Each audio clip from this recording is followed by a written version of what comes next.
Bonjour chers auditeurs, s'il vous plaît vous abonner à notre chaîne. Profitez de la visualisation. Sophie s'assit sur le canapé et resta muette. Elle ne savait pas quoi me dire et comment se justifier. Je restais là, à regarder ce qu'était devenu notre maison, à essayer de comprendre ce qui avait pu arriver à ma femme, ce qui l'avait conduite à permettre cela. Je scrutais de nouveau la pièce, dégoûtée par tout ce que je remarquais, des ordures éparpillées aux photos renversées sur les étagères et le tapis taché de boue. De plus, je remarquais que ma collection de petits oiseaux naturalisés avait manifestement été mal manipulée, ils n'étaient pas à leur place, et certains manquaient même. J'ai également vu que le cendrier sur la table contenait encore les restes de mes cigares d'anniversaire, que mes collègues m'avaient offerts.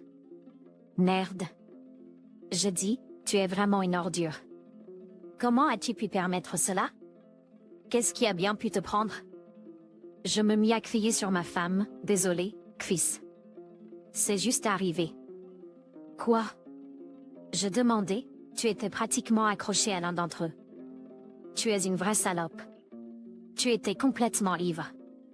Tais-toi, dit-elle, connard. Je ne veux pas t'entendre. J'ai réalisé que ma colère s'intensifiait et que je perdais le contrôle, au point de presque être prêt à la frapper. Lorsque j'ai levé la main et qu'elle a eu peur, j'ai réalisé que je pourrais faire quelque chose avec des conséquences terribles. Pour empêcher de lui faire du mal sur le moment, je me suis détournée et j'ai quitté le salon. J'avais besoin de me calmer un peu. Dans le couloir, j'ai remarqué le jouet de Pierre, qu'il laissait généralement quelque part un chemin vers sa chambre, et je me suis souvenu que nous avions des enfants dans la maison. C'était incroyable que j'ai complètement oublié cela à cause de ces gredins. Je suis montée dans ma chambre pour vérifier s'ils allaient bien. Mais quand je suis entrée dans la chambre de Cindy, elle n'était pas là. Je me suis inquiétée et suis allée dans la chambre de mon fils. Cindy était assise dans la chambre de Pierre, et ils étaient tous les deux assis sur le lit, s'enlaçant, avec Porto, notre chien, assis entre eux. Il semblait que les enfants avaient entendu tout ce qui se passait en bas avec horreur. Papa a commencé à pleurer Cindy et s'est précipité dans mes bras quand j'ai approché. Pourquoi criais-tu? Pierre n'est pas resté immobile et s'est accroché à moi, ainsi que sa sœur. Même le chien est venu et s'est couché à côté de nous. Eh bien, mes chéris, ai-je dit, c'était juste un jeu. Maman, tante Sophie et moi ne faisions que jouer. Aviez-vous peur? Oui, ont dit les enfants, et ils ont simplement hoché la tête en silence. N'ayez pas peur, ai-je dit. Tout est derrière nous maintenant. C'est juste arrivé. Nous nous sommes un peu laissés emporter, n'est-ce pas? Tu te laisses aussi emporter par tes jeux parfois, non? D'accord, j'ai continué. Ils ont de nouveau acquiescé. Eh bien, c'est bon. Maintenant, vous allez vous coucher. Nous ne parlerons plus aussi fort. D'accord? Tout va bien? Tout va bien. Les enfants ont continué à acquiescer. Sophie, vous allez dans votre chambre? Je l'ai relâché, ébouriffé ses cheveux et lui ai tapoté l'épaule amicalement. Je pris ma fille dans mes bras, attendis une minute pendant que mon fils s'installait dans son lit et emmenai ensuite ma fille dans son lit. Une fois les enfants dans leur lit, je suis redescendue. Que faites-vous ici? Je t'ai demandé, essayant de ne pas crier depuis que je leur avais promis. Je nettoie, je peux le voir. Arrête. Assieds-toi. J'ai indiqué une chaise. J'ai attendu qu'elle s'exécute, je me suis assis à côté d'elle et j'ai regardé dans ses yeux. Sophie a essayé de ne pas me regarder, elle a compris à quel point ses actes étaient stupides et traîtres. J'ai fermement pris sa main dans la mienne et j'ai utilisé mon autre main pour tourner son visage vers moi. Eh bien? Dis-moi. Qu'est-ce qu'il y a à dire? Elle a demandé, comme si elle ne comprenait rien. Comment en es-tu arrivé là? Ce matin même, tu étais une épouse exemplaire. Tu es la mère de 2 enfants. Tu as même un chien. J'ai dit. Je ne comprends tout simplement pas. Qu'est-ce qui t'a possédé? J'ai demandé. Et que voulait dire Donald quand il a dit que tu avais quitté ton travail pour une raison? Pierre, elle a dit, je ne sais tout simplement pas. Peut-être étais-je juste trop fatiguée. Dis-le-moi. Je veux tout savoir. J'ai dit. Et si tu mens, je te briserai le bras, j'ai ajouté. Ensuite, Sophie a pleuré et m'a dit la vraie raison pour laquelle elle a quitté son travail. À travers ses larmes et ses balbutiements, elle a admis qu'au cours des derniers mois, elle s'était un peu rapprochée de son patron. Et il lui avait même donné une petite promotion et l'avait déplacée vers un bureau près de son bureau. Il l'appelait souvent dans son bureau, en commençant par des friandises et de gentils compliments. Et puis un jour, à la fin de la journée de travail, il l'a appelée dans son bureau, soi-disant pour discuter de quelques paperasses, et ils ont pris un verre. Et puis, mot par mot, ils ont fini par avoir des relations sexuelles dans son bureau. Sophie a dit qu'après elle s'est sentie très honteuse de son acte et ne voulait pas que cela continue. Elle a essayé de lui parler. Mais il a commencé à la faire chanter pour qu'elle me dise tout. Et elle a dû sortir avec lui encore et encore. Mais finalement, sa conscience a pris le dessus. Et elle est allée le voir et lui a dit qu'elle n'avait pas peur qu'il l'expose. Et de plus, elle allait tout lui dire à sa femme. Alors il l'a renvoyée. Elle a menacé en disant qu'il la ferait virer partout dans la ville s'il disait un mot. Alors que je l'écoutais, tous les démons de la colère se sont installés en moi, et je ne savais pas comment me contenir. J'ai pensé aux enfants qui étaient en haut, et je ne voulais pas recommencer à me battre juste pour leur bien. Mais la colère ne cessait de sortir, et j'ai serré ma main de manière réflexe. Il y a eu un craquement sous ma paume, et Sophie a poussé un cri de douleur. Quand je l'ai lâchée, ses doigts pendaient, et la main elle-même est devenue bleue instantanément. Fils de pute, tu me l'avais dit. Ferme ta putain de gueule. Tu putain de prostituée. Tu ne peux pas résister à écarter les jambes. Jésus-Christ, qui ai-je épousé? Tout ce temps? Pete. Tu baises ces salauds ici dans ma maison aussi. Oui. Ya. Je ne te crois pas. Tu as tout gâché, tout ce que nous avons construit jusqu'à présent.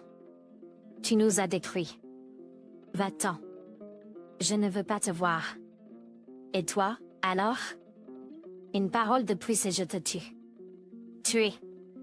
Et je n'en aurais rien à faire qu'il y ait des enfants dans la maison. Amanda sursauta sur sa chaise et sortit de la cuisine. Elle voulait monter à l'étage en premier, mais je l'appelai, et alors elle se dirigea vers la porte. Je me moquais de l'endroit où elle allait, qu'elle se casse le bras à l'hôpital, ou qu'elle aille rapporter ça à la police, ou qu'elle aille simplement ailleurs. Après son départ, je restais dans la cuisine. À ce moment-là, je voulais me saouler moi-même. Mais je ne pouvais pas. Je n'étais pas saine. J'ai appuyé mes bras sur la table et j'ai essayé de tout comprendre. Un bruissement derrière moi a attiré mon attention loin de mes pensées.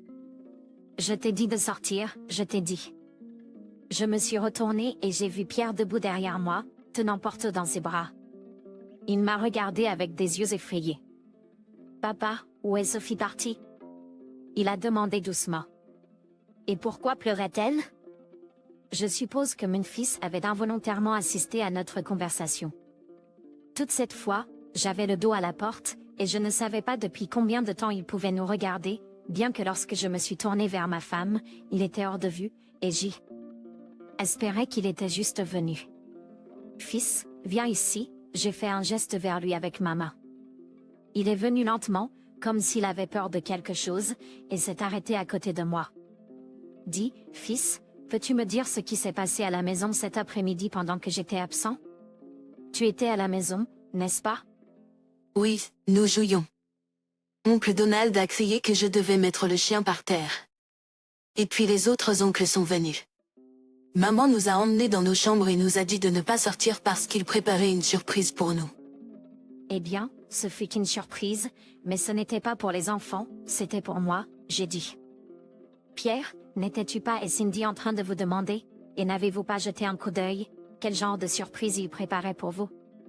Pierre est resté silencieux au début, tête baissée, puis s'est approché et a chuchoté à mon oreille.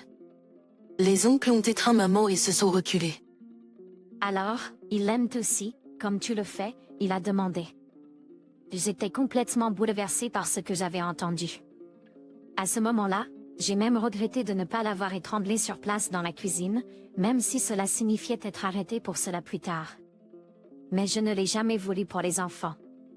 J'ai pris mon fils, lui assurant que tout irait bien, et l'ai emmené dans son lit. Ensuite, j'ai vérifié ma fille, elle dormait déjà, tenant son grand lapin en peluche, alors je suis redescendue.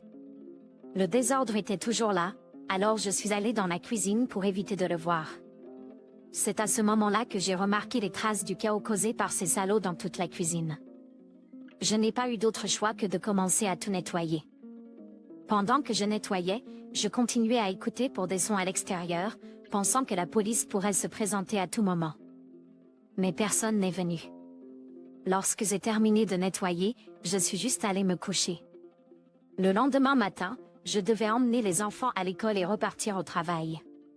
Sophie n'était toujours pas rentrée à la maison, mais je m'en fichais plus maintenant.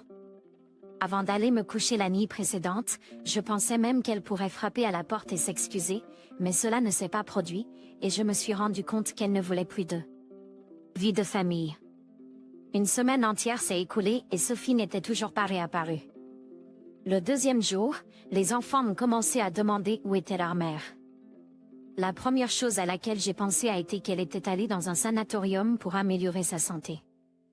J'espérais qu'en ne la voyant pas arriver, je pourrais trouver d'autres excuses pour satisfaire la curiosité des enfants. J'ai également appelé ma sœur et lui ai demandé de venir m'aider. Je lui ai tout dit parce qu'elle ne m'aurait certainement pas cru avec l'histoire du sanatorium. Elle a eu pitié de moi, mais puisqu'elle vivait dans une autre ville, elle a dû persuader son patron de lui accorder un congé. Ma sœur est quand même venue à mon secours, et je lui en suis très reconnaissant. Au bout d'une semaine, ma sœur m'a appelé au travail et m'a demandé d'urgence de rentrer à la maison. Je ne savais pas ce qui s'était passé, mais elle a dit que ce n'était pas quelque chose que nous pouvions discuter au téléphone, je devais juste rentrer immédiatement. J'ai tout laissé tomber, j'ai demandé à un collègue de me remplacer et je me suis précipitée à la maison. Ce que j'ai vu là était la dernière chose à laquelle je m'attendais. En entrant, j'ai vu Sophie assise sur le canapé, émaciée avec un bleu sous l'œil droit et le bras dans le plâtre. Mon premier réflexe a été de l'insulter et de la mettre dehors à nouveau. Mais elle avait l'air si pathétique que je me suis dit qu'il fallait que je l'écoute. Elle me regardait suppliante en tenant Portia, qui ne semblait pas du tout lui en vouloir. « Pourquoi es-tu venu ?»« Chris, je veux te parler. Nous nous sommes séparés si mal. » Allons droit au but. Que veux-tu obtenir ? Je savais que ma colère et mon ressentiment envers elle n'avaient pas disparu. Chris, pardonne-moi, dit-elle, en sautant du canapé et en tombant à genoux, en pleurant en même temps. Je suis si stupide. Je te manque, toi et les enfants. Je ne peux pas être sans eux. À propos, où sont-ils ? Je me suis tournée vers ma sœur, qui observait toute la scène. Ils sont encore à l'école, a-t-elle répondu, haussant les épaules. D'accord, va les chercher, j'ai insisté. Peut-être, a-t-elle hésité. Va, j'ai insisté. C'est bon. Gabrielle est sortie de la maison, et j'ai regardé ma femme en pleurs, qui était toujours à genoux. Je me suis dirigée vers un fauteuil et me suis assis. Regarde, lui ai-je dit. À quoi ? Regarde de plus près, ai-je dit. Dis-moi ce que tu vois. La pièce, a-t-elle dit, en s'abaissant pour s'asseoir sur le sol. Non, regarde de plus près, ai-je dit. Dis-moi ce que tu vois. Mais je ne comprends pas, a-t-elle dit. Oh, tu ne comprends pas ? J'ai répondu. Voici ce que nous avons construit ensemble. Et voici ce que tu as détruit. Tu as permis à tout cela d'arriver. Alors qu'est-ce que tu espères trouver ici maintenant ? Une maison ? Le pardon ? Une famille ? Vous avez déjà tout perdu, ai-je dit. Vous n'avez même pas essayé de vous expliquer et de rester avec les enfants à l'époque. Vous êtes juste parti. En m'écoutant, elle a poussé un soupir profond, et une larme a roulé sur sa joue à nouveau. Où étiez-vous, de toute façon ? J'ai demandé. Et a-t-elle dit. Quand je suis partie, Donald était encore sur la route. Je ne sais pas ce qu'il attendait là-bas, mais quand il m'a vu, il s'est senti désolé. Il a même voulu venir chez toi pour un règlement de compte, mais je l'en ai dissuadé, et nous sommes partis. Quoi, ai-je dit, riant. Tu l'as convaincu ? J'aurais laissé venir, ai-je dit. Puis alors ? Tu étais avec lui tout le temps ? Oui, a-t-elle dit. Nous y habitions, dans un endroit petit. C'était terrible. Il n'y avait même pas un évier. Oh, ai-je dit, en imitant. Alors tu es juste venu prendre un bain? Je continuais à l'imiter. Qu'est-ce que tu t'attendais, de toute façon? Je lui ai demandé. Dis-moi, comment puis-je te pardonner, ai-je demandé. Pourrais-tu te pardonner toi-même? Mais Sophie est restée silencieuse. Nous sommes restés silencieux pendant quelques minutes. Je la regardais, et elle, consumée par la honte, regardait le sol. À un moment donné, j'ai ressenti l'envie de lui lancer une insulte, mais qu'est-ce que cela accomplirait? Je ne voulais même plus la blesser. Je pouvais voir qu'elle avait du malheur de la maison. Mais elle l'avait choisi, et je ne ressentais de la pitié que pour les enfants, qui avaient une mère malheureuse. Et qui t'a fait ressembler à ça? J'ai finalement brisé le silence. Moi, Donald. Je l'ai dit. J'étais avec lui, mais il est devenu si grossier et méchant plus tard. Il buvait tout le temps et jouait aux cartes. Il voulait même m'utiliser comme garantie. Mais je suis partie. Oh, c'est donc l'histoire. Je lui ai répondu. Alors tu pensais que j'allais venir te sauver de quelqu'un que tu as toi-même choisi? Tu me prends pour un idiot? Non, Chris, je voulais juste rentrer à la maison. Maison. Tu n'as plus de maison. Comment ne peux-tu pas le comprendre? Tu l'as renié il y a une semaine. Je voulais continuer, mais la porte d'entrée s'est ouverte, et nos enfants se sont précipités dans la maison. Quand ils l'ont vue, ils se sont immédiatement précipités vers elle, l'embrassant et lui demandant où elle avait été tout ce temps. Sophie ne savait pas comment leur répondre et les a simplement serrés dans ses bras en retour.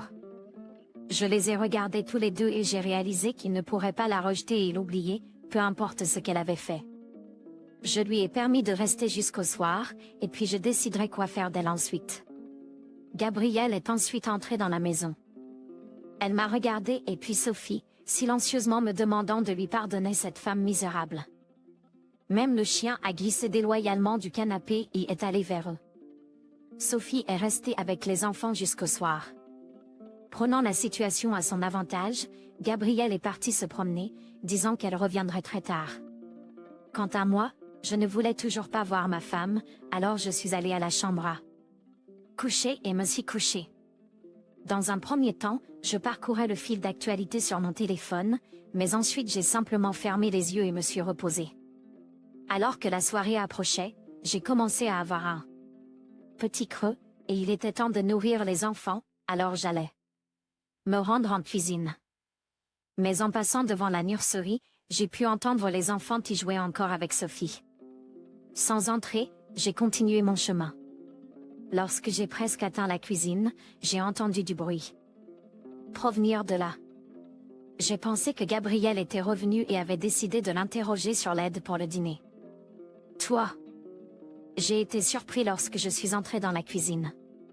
Donald s'affairait autour de la table, coupant quelque chose sur la planche à découper tandis que de l'huile ciselait dans une poêle. La porte était déverrouillée, alors je suis entrée. Il a répondu calmement, « Que fais-tu ici ?» Je ne pouvais toujours pas croire qu'il était vraiment dans ma maison. « Je veux manger. » J'ai dit. « Vas-tu me refuser à nouveau? Quel genre de frère es-tu pour moi après tout ça? » Il a dit. « Sors de chez moi. » Et quoi? J'ai dit. « Vas-tu crier sur moi à nouveau? » Il a souri.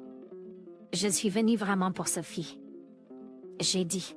« Je l'ai besoin. » « Pour quoi? » « Pour rembourser mes dettes de jeu. » Et répondu. « Tu es vraiment dégoûtant. » A dit. « Eh bien, elle l'a demandé elle-même. » Et répondu. « Ne vous inquiétez pas, je l'aurai récupéré tôt ou tard. » Tôt ou tard, elle penserait qu'elle serait le paillasson de quelqu'un d'autre pendant un moment. Qu'est-ce que tu as à perdre? Tu l'amènes, et je mangerai pour l'instant. Parce que je me suis rendu compte que tôt ou tard ses restes seraient retrouvés, et je ne voulais pas qu'ils reviennent dans ma vie de quelque manière que ce soit. Et puis je vis Gabrielle, elle a dit qu'un des voisins l'avait appelée. Je lui ai demandé de s'occuper de trouver un endroit temporaire pour nous de rester, en l'envoyant à un hôtel pendant que je finissais avec la police. Je voulais en finir avec ça le plus tôt possible. Donc, qu'est-ce qu'on va faire maintenant? demanda Sophie en attendant un taxi après que Gabrielle m'ait appelé pour me dire qu'elle avait trouvé des chambres pour nous.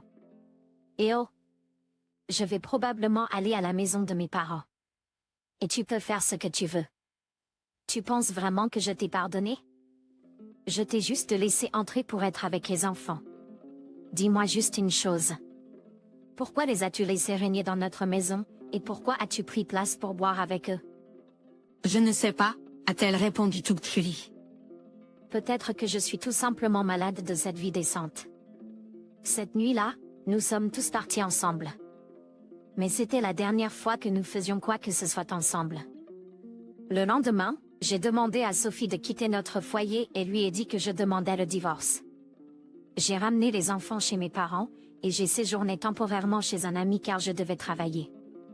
Et seulement après une année, j'ai pu acheter une autre maison, une petite, avec seulement 3 pièces, mais moi et mes enfants avions assez d'espace.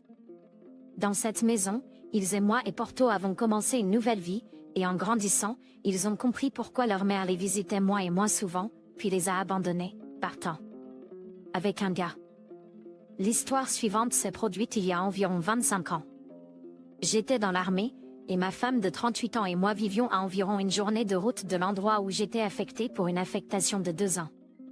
À l'époque, nous étions mariés depuis environ 20 ans. Je ne retournais à la maison que le week-end, car j'étais absent la plupart du temps. Après la première année, elle a commencé à me suggérer de rester là et de ne pas rentrer à la maison jusqu'à la fin de mon affectation. Je n'étais pas d'accord avec cela et continuais à rentrer à la maison le week-end.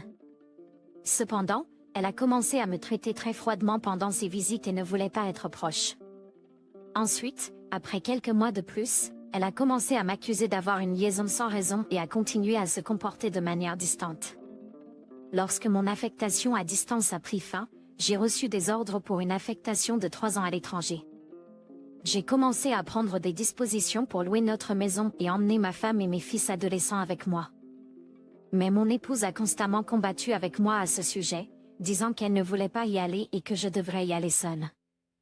Tout au long de cette transition, elle est restée froide et distante. Cependant, mes enfants voulaient y aller avec moi, alors finalement, elle a accepté. Mais dès que nous sommes arrivés à l'emplacement suivant, elle a commencé à trouver des défauts dans tout, avec moi et le lieu. Après 6 mois là-bas, j'ai réussi à obtenir l'autorisation de déménager Sophie et mes enfants à la maison à la fin de l'année. Au cours des 6 prochains mois, les choses étaient correctes au mieux. Elle était toujours distante, mais nous étions proches environ une fois par semaine. Alors que l'année s'achevait, elle s'est enthousiasmée à l'idée de déménager dans notre ancienne maison. Elle s'est enthousiasmée à l'idée de déménager à la maison. Mais c'est à ce moment-là qu'elle a commencé à s'éloigner de moi à nouveau. Au cours du dernier mois ou 2 avant qu'elle ne parte, elle est restée en retrait. Environ une semaine après son départ et celui des enfants, j'ai pris 2 semaines de congé et je suis retournée à la maison pour aider. Cependant, en à peine 3 heures après mon arrivée, elle m'a dit de partir et de retourner à ma base. J'y suis restée pendant environ 10 jours et suis ensuite rentrée à l'étranger à ma base, où je suis restée pendant encore 2 ans et demi. Je rendais visite à la maison environ tous les 4 mois pendant 10 jours, mais j'étais traitée de la même manière qu'au début. Nous étions proches peut-être 2 fois pendant ces visites, mais j'avais l'impression qu'elle le faisait par obligation plutôt que par désir. Il semblait qu'elle n'était pas vraiment heureuse lorsque j'étais là, et elle m'a même dit qu'elle préférerait que je ne rentre pas à la maison avant que mon temps à l'étranger ne soit terminé. Pendant les 18 derniers mois, elle a continué à être froide et distante chaque fois que je visitais ou appelais pour prendre des nouvelles. Et si je mentionnais un barbecue ou une partie de bowling, elle m'accuserait de tromper et raccrocherait. Elle avait l'habitude de me blâmer constamment pour tout et de faire en sorte que je sois toujours en travers de son chemin. Finalement, après 6 mois, j'ai décidé de déménager. Je suis restée à l'écart et lui ai même dit que je voulais divorcer si elle continuait à me traiter de cette façon. Donc, elle a accepté d'aller en thérapie de couple, mais cela ne m'a pas semblé très utile. Elle m'a mis le blâme, disant que je ne la comprenais pas ou ce qu'elle voulait. Je suis retournée à la maison et j'ai simplement ignoré le problème depuis. Après avoir quitté l'armée, j'ai décroché un emploi qui impliquait beaucoup de déplacements. Maintenant, après 25 ans, nous sommes tous deux dans la soixantaine et retraités. J'ai beaucoup de temps pour réfléchir au passé.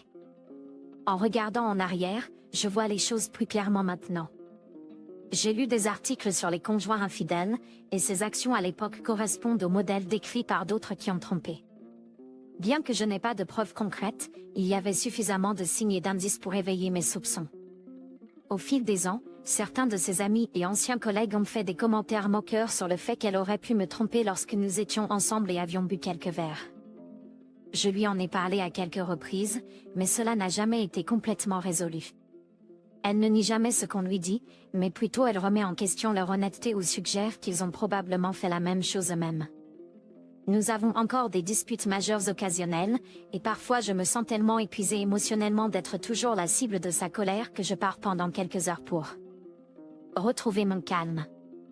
Lorsque je reviens, je lui demande si elle veut que je parte pour de bon, et elle nie immédiatement m'avoir trompée et prétend avoir toujours été fidèle. Pour résumer, il y a 25 ans, ma femme présentait tous les signes que les experts en thérapie de couple associent à l'infidélité. Elle m'a repoussée, s'est éloignée, m'a constamment critiquée, a nié avoir trompé même lorsqu'on ne l'accusait pas, et m'a souvent accusée de tromperie, malgré le fait que j'étais loin d'elle la majeure partie du temps. Cela a duré environ 3 ans. Dylan. Nous sommes mariés depuis 45 ans, et je commence à remettre en question notre mariage entier. Je ne peux plus repousser ces pensées au fond de mon esprit. Dois-je laisser tomber cette question et la laisser aller, ou dois-je parler à elle de tous mes soupçons, même si cela pourrait finir par déchirer notre mariage? Mise à jour. J'ai contacté l'un des anciens collègues de mon épouse, le mari d'un de ses collègues, juste pour bavarder de manière décontractée. Nous avons échangé des politesses comme demander comment les choses vont et comment le travail se passe. J'ai mentionné que mon épouse visitait son pays d'origine et que j'étais ici aux États-Unis. Dès que son épouse, qui est du même pays que mon épouse, a appelé mon épouse pour savoir pourquoi elle était là alors que j'étais ici et si nous étions séparés ou en train de divorcer. Donc, mon épouse m'a appelé pour savoir pourquoi je les avais contactés et ce que nous avions discuté. Maintenant, ce couple était l'un de ceux qui plaisantaient initialement sur mon épouse ayant une liaison au travail lors d'une fête chez eux après quelques verres. Ils étaient également l'un des couples que j'avais mentionné plus tôt qui faisaient des remarques sarcastiques sur elle possible tricherie. Cela fait environ une semaine que j'ai contacté ce couple, et soudain, mon épouse a commencé à se comporter de manière douce et affectueuse. Si je ne réponds pas rapidement à ces textos, elle commence à demander s'il y a quelque chose qui ne va pas ou si je suis contrariée par quelque chose. Mon pressentiment est que peut-être ce couple sait vraiment quelque chose et que mon épouse a eu peur quand elle a entendu que je l'avais contactée. Je ressens juste cette impression d'elle qu'elle a peur, coupable et inquiète chaque fois que nous parlons au vidéochat. Même ces textos semblent avoir ce ton. Donc, maintenant, je dois vraiment faire attention et être prudent lorsque je parle à quiconque pourrait savoir quelque chose sur la situation. C'est tout pour le moment. Donc, j'ai finalement affronté mon épouse au sujet des accusations de tricherie, mais elle a nié tout et a continué à me demander qui me l'avait dit. Elle a évacué cela, en disant que la personne qui l'avait dit devait être jalouse d'elle. Même si je lui ai donné tous les détails de son comportement à l'époque, elle refusait simplement d'admettre quoi que ce soit. Au lieu de cela, elle a retourné la situation contre moi, m'accusant de ne pas être gentille et de lui faire du mal en ne lui faisant pas confiance. Elle a même essuyé des larmes inexistantes pendant notre chat vidéo, bien que je ne puisse pas être sûre qu'il y avait des larmes réelles ou non. Mais dès que j'ai relâché le sujet, elle a commencé à blâmer nos problèmes de communication passés pour toute la situation. Depuis, j'ai essayé de passer à autre chose et j'ai même emmené Sophie en croisière dans les Caraïbes, mais je ne peux plus retrouver ses sentiments amoureux pour elle. À ce stade, je ne lui souhaite aucun mal, mais je veux simplement la quitter. Maintenant, quelque chose d'inattendu s'est produit. Mon fils aîné et sa famille ont décidé de faire des tests ADN ancestraux, et ils ont suggéré que ma femme et moi devrions également en faire. Alors nous l'avons fait, et j'ai également fait passer le test à mon plus jeune fils. Les résultats ont montré que mon fils aîné et mon plus jeune sont seulement demi-frères. Incroyablement, le test ADN a révélé que mon fils aîné n'est pas mon fils biologique, mais mon plus jeune l'est. Je n'ai jamais même soupçonné que cela pouvait être le cas, mais il n'y a pas eu d'infidélité. Ma femme était déjà enceinte d'environ 1 mois lorsque nous nous sommes rencontrés. Après 2 mois et demi de fréquentation, elle m'a dit qu'elle était enceinte. À l'époque, j'avais 19 ans et j'étais assez naïf et stupide. mon éducation et mon béguin pour elle m'ont fait croire que je devrais l'épouser, alors je me suis retrouvée à élever 2 enfants qui n'étaient pas les miens. Elle avait un bébé de 4 mois lorsque nous nous sommes rencontrés, et un autre qui était. Je les aime autant que mon plus jeune, et cela ne changera jamais. Je ne leur ai pas encore parlé de cela. Tout d'abord, je dois en discuter avec mon fils aîné, puis avec tous les 3. Je devrais leur dire que je divorce leur mère. Les 2 plus grands enfants devront demander à elles qui sont leurs pères biologiques, car je n'en ai aucune idée. Après cela, j'aurai un chat vidéo avec elle et lui dirai tous mes plans pour divorcer. Je ressens toujours ce sentiment qu'il y a peut-être eu au moins une liaison émotionnelle et peut-être une liaison physique il y a 25 à 30 ans, mais je ne le saurai probablement jamais avec certitude. Ma décision de divorcer est vraiment basée sur des années d'abus émotionnels et de violences physiques menaçantes, un manque constant de respect pour moi, et son manque d'empathie ou de considération. Pour tout ce dont j'avais besoin ou voulais. Dans ma dernière mise à jour, je vous ai dit que j'allais dire la vérité à mes enfants et leur parler ensuite. Eh bien, je l'ai fait il y a 5 jours. C'était dur, mais mes enfants l'ont assez bien pris, même si mon fils aîné pourrait encore traiter tout cela. J'ai également laissé mon enfant aîné savoir sur leur paternité, et il n'était pas vraiment surpris. Je ne sais pas si leurs pères biologiques sont la même personne ou 2 hommes différents, alors mon enfant aîné aura un test ADN pour le découvrir. Je leur ai dit de demander à leur mère à ce sujet, et j'espère qu'elle se souviendra et leur donnera les réponses. Au lieu d'avoir un chat vidéo avec ma femme, j'ai décidé de lui envoyer un texto. Après plus de 40 ans ensemble, je savais qu'un chat vidéo ne ferait qu'empirer les choses. Je me sens assez émotionnellement à ce sujet, et je ne voulais pas perdre mon sang-froid et commencer une querelle, alors le texte était bref et direct. Je lui ai dit que le test ADN a montré que l'enfant n'est pas le mien et n'est qu'un demi-frère de notre plus jeune. J'ai été claire en disant que je n'accepterai pas d'être menti pendant toutes ces années et que j'ai déclaré que notre mariage est terminé et que je demande le divorce. Elle a répondu peu de temps après mon texte, mais je n'ai pas répondu à ses messages. Au début, elle a prétendu qu'il y avait eu une méprise et qu'elle ne s'était pas rendue compte qu'elle mentait. Ensuite, elle a blâmé nos problèmes sur une mauvaise communication entre nous. Après cela, elle s'est excusée, en disant qu'elle est désolée. Je la déteste tellement et j'espère qu'elle signera les papiers de divorce, en espérant que je trouve le bonheur avec quelqu'un d'autre. Elle a commencé à m'accuser de tout, en disant que je ne m'étais jamais signifié d'elle. Malgré tout cela, je n'ai rien répondu. Finalement, sa colère a pris le dessus, et elle a accepté que le divorce serait la meilleure solution pour en finir. Toute sa dramaturgie par texto a duré environ 2 jours, suivie d'une journée de silence. Je lui ai répondu, en disant que dorénavant, je ne la contacterai qu'en ce qui concerne les affaires liées à la procédure de divorce. Je dois la contacter concernant les enfants, les petits-enfants et le divorce. J'ai également mentionné le soutien financier qu'elle recevra et comment cela fonctionnera. Elle a droit à la moitié de ma pension militaire et de ma pension fédérale. Elle m'a demandé si je pouvais lui envoyer toutes ses affaires, et j'ai accepté de le faire. Depuis, plus aucune nouvelle de sa part. Elle contacte nos 2 grands-enfants à propos de tout. Je n'ai pas encore fait les papiers du divorce, mais je vais m'en occuper bientôt. C'est tout pour l'instant. Donc, pas grand-chose ne s'est vraiment passé depuis ma dernière mise à jour. J'ai un rendez-vous avec mon avocat prévu pour lundi prochain. Mon futur ex-femme continue d'essayer de me provoquer dans des disputes en ligne, en m'accusant de ne pas l'avoir aimé et de ne jamais lui avoir fait confiance, en m'envoyant de longs messages sur le fait de jeter tout ce que nous avons construit en 46 ans, avec des photos et des choses, essayant de me faire culpabiliser pour que je cède. Mais j'ai réussi à ignorer tout cela, à rester poli et à ne discuter que des enfants et des problèmes de divorce. En ce moment, elle dit qu'elle signera les papiers du divorce pour passer à autre chose, mais je doute que cela se produise facilement.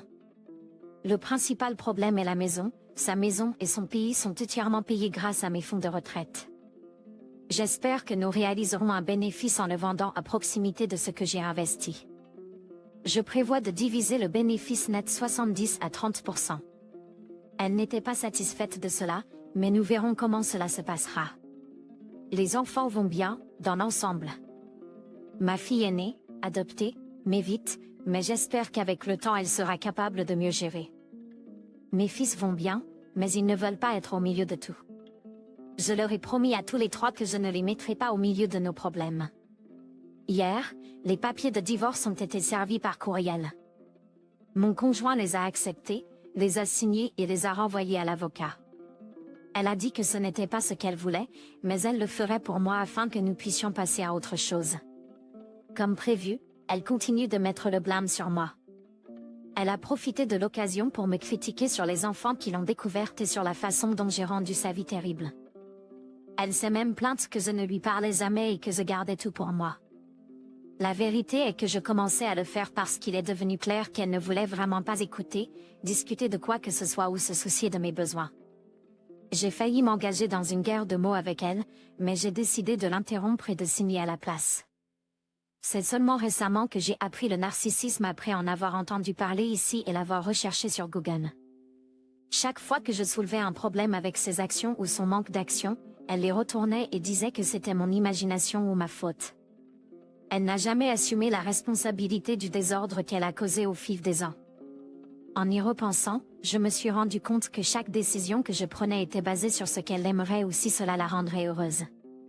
Je sais que ça sonne plutôt triste, mais quand tu es pris dans tout le désordre, c'est dur de le voir clairement.